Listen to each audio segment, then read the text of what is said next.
Alright, so I wanted to come on here and just do a little bit of scrapage here while I chat about this tank, and then at the very end we'll give some good looks at everybody that's in here.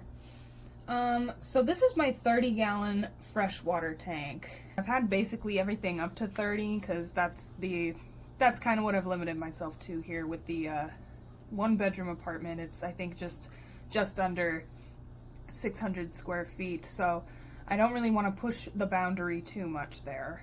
Despite all of the reef keeping we've been doing lately, we're relatively new to that, I still haven't really brought myself to get rid of this one.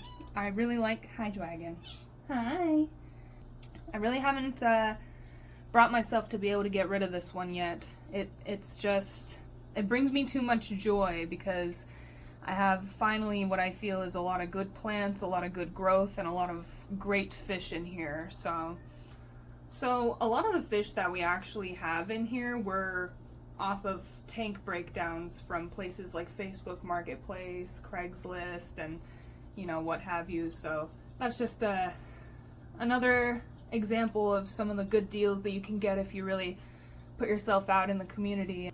What you give is what you get kind of thing as well. So if you have extra things that people wouldn't mind having around, if you can help some beginners, people would be more than happy to help you out as well. So let's get into the fish that we've got in here. I would love to show off some of these guys for you and some of the plants as well. Here's a front full shot. Now I don't have floating plants in here because I dabbled with the floating plant thing for a while, but I really just found them to be annoying. Oh, I lied. I guess there's some salvinia in here.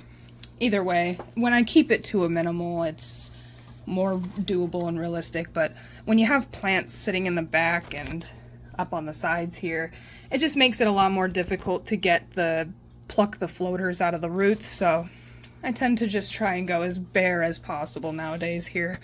But there's the front top view. I got lots of that long val growing. Val, if you couldn't tell, I really love my val.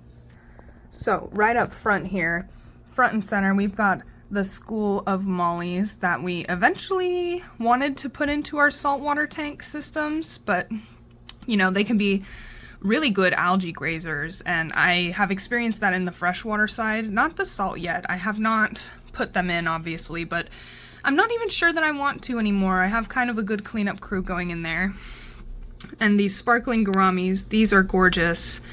The water's a little dirty right now because I just scraped, but that's alright. You guys had to see through the front of the glass, right? I love how the mollies just glide through all of the tall plants. And in the back there, they're hiding. I have, I think, 5 or 6 Congo tetras. Now, I've had these since they were about an inch long. And at first I hated them. Like, I would always see the pictures of them grown out and I was thinking, oh, you know, what a beautiful fish. And then mine were just very, very ugly until they got big. And I also had like a problem with them being very skittish at first until I dimmed my lighting system. They were very, very skittish and they were always just very stressed out. And other than being just like ferocious eaters, I really like them now. They've grown on me a lot. They're actually a fish I always wanted. I don't really know why I didn't vibe with them when I first got them, because I wanted them so bad, but I really, really like them now. They add a different size, texture, if you will, to the tank, and they're really fun to have around.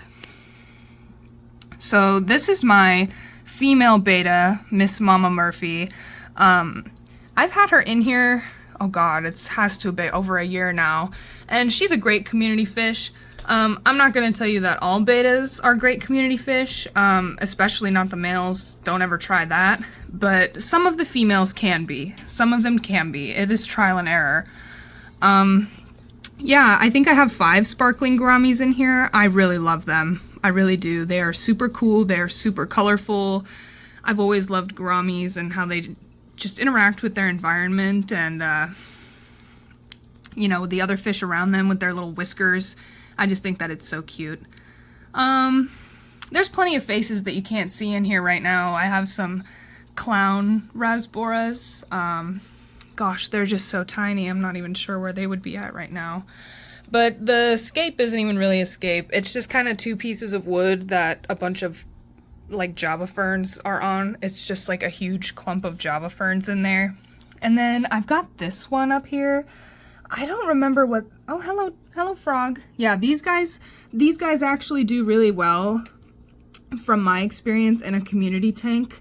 A lot of people will say that they don't do well in community tanks. Again, I think it varies from situation to situation. These guys have been great. They've been in here for well over a year. They're just a joy to have in here, honestly. They're just really silly. Anyway, so this plant here, I'm not quite sure what this one is. I really can't remember. It's been in here for a really long time, and it was pushed into the back, so I had to bring it back up to the front. But the tank has just kind of exploded with Vallisneria.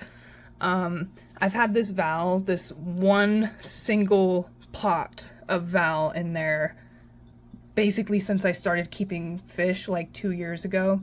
And like, I don't know what's happening to it or what the nutrients are like, because I really, honestly, I do not follow the dosing instructions on the Easy Green bottle. I just dump it in there. Like, I've never had any problems with it. I'm not going to tell you to do that, but that's what I do. And just look. I mean, really. It kind of needs it, though, because there are a lot of different plants in here. I mean, I've got I think this is the Hygrophila lancea. It's gotten so long, it's almost touching the top. And these val leaves, I trimmed these back like 2 weeks ago, and they were touching the ceiling. And they're still almost right about at that point again. So, I mean, they're just growing incredibly quickly. It's insane. I've never had them grow this quickly for me ever before. Yeah, so I'm not really sure. I mean, there's nothing special in here other than, I mean, it's all special to me, right? But there's some of the rasboras back there. Can you see them? Oh, they're so little. You can barely see them. They're so tiny in this 30-gallon. I don't know if I said this, but this is my 30-gallon. And we've had basically up to that, but that's what we're limited to because we are on the second floor, and I really don't want to push it any farther than that. But this has still been one of my favorite tanks throughout my entire fish keeping journey. And I really love the assortment of different fish in here, the different personalities, and the different plants. And yeah, I just kind of wanted to go through what I have. And I don't think that there are any like hard and fast rules to this, you know what I'm saying? I mean, other than the obvious ones, like really you can do whatever you want. I mean, you see, I've got these plants up here. Like, you could go to Home Depot or Lowe's or any of your hardware stores, indoor plant stores, and about 90% of the plants in the indoor plant section, I want to say, you could take out of the pots, rinse the roots off, and throw in the back of your tank. Like, you do not have to limit it to pothos whatsoever. This is a peace lily in my husband's shrimp tank that he's had in there for well over a year at this point, probably up to a year and a half. And as you can see, I mean, look at the size of these leaves. Look at that.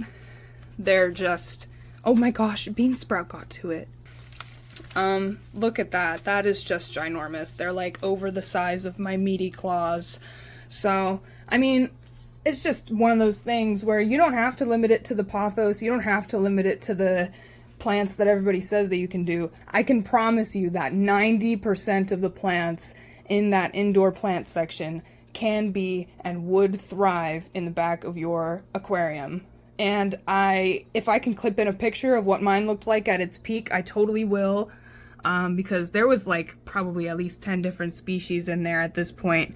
It looked pretty crazy, and lush. It looked really great. There's the clown rasbora.